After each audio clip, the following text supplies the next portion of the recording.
മനുഷ്യന്റെ പ്രവർത്തന സ്വാതന്ത്ര്യം നശിപ്പിച്ച് അവയെ ബന്ധനത്തിലാക്കുന്നതാണ് അവന്റെ കോംപ്ലക്സുകൾ. ഒരാൾ ജീവിക്കുമ്പോൾ മറ്റൊരാളെ അയാൾ നിരീക്ഷിക്കുന്നുണ്ട്. എന്നാൽ ആ നിരീക്ഷണത്തിലൂടെ തന്റെ വ്യക്തിത്വത്തിലെ നിഷേധാത്മക വശങ്ങൾ കണ്ടെത്തുമ്പോഴാണ് അയാൾക്ക് അതൊരു കോംപ്ലക്സായി മാറുന്നത്.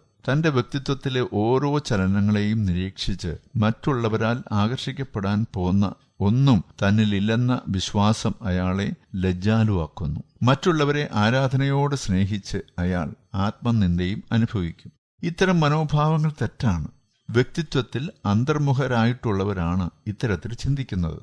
ഈ ലോകത്തിലെ എല്ലാ മനുഷ്യർക്കും തനതായ ആകർഷണത്വമുണ്ടെന്ന് മനസ്സിലാക്കി ജീവിക്കുക. മറ്റുള്ളവരുമായി ബന്ധമുള്ള പ്രവൃത്തികൾ, വിനോദങ്ങൾ, കളികൾ, തൊഴിലുകൾ, മറ്റുള്ളവരുമായി മനഃപൂർവ്വം സംസാരിക്കൽ തുടങ്ങിയ പലതരത്തിലുള്ള താൽപ്പര്യങ്ങൾ വളർത്തിയെടുത്താൽ സങ്കോചം, നാണം, ചമ്മൽ, നിഷ്ക്രിയത്വം എന്നിങ്ങനെയുള്ള കോംപ്ലക്സുകൾ ഒഴിവാക്കി ജീവിത വിജയം കൈവരിക്കാനാവും. ജീവിത പ്രശ്നങ്ങളെ നേരിടുവാൻ വിമുഖരായിരിക്കും ഇങ്ങനെ കോംപ്ലക്സുകൾ ഉള്ളവർ. ചിന്തിക്കുക, ജീവിത പ്രശ്നങ്ങളെ നേരിടുവാൻ വിമുഖതയുള്ളവരായിരിക്കും ഇങ്ങനെ കോംപ്ലക്സുകൾ ഉള്ളവർ.